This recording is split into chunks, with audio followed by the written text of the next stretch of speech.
নিজের আপনজনদেরকে খুশি করার চেষ্টা করছেন কি?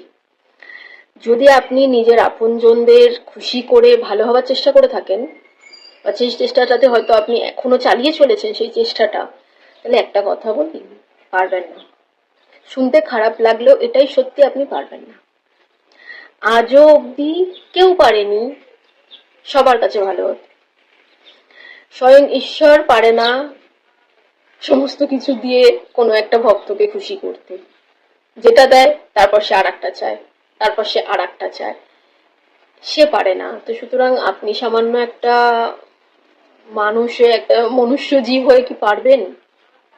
কি মনে হয় আপনার? কারণ বেশ কিছু মানুষকে বলতে শুনি এখানে যে নিজের কথা নয়, অন্যদের কথাই শুধু ভাবতে হয়। আমি জানি না, আমার সাথে তাদের দ্বিমত অবশ্যই হয়, কারণ আমি এটা একদমই মানি না।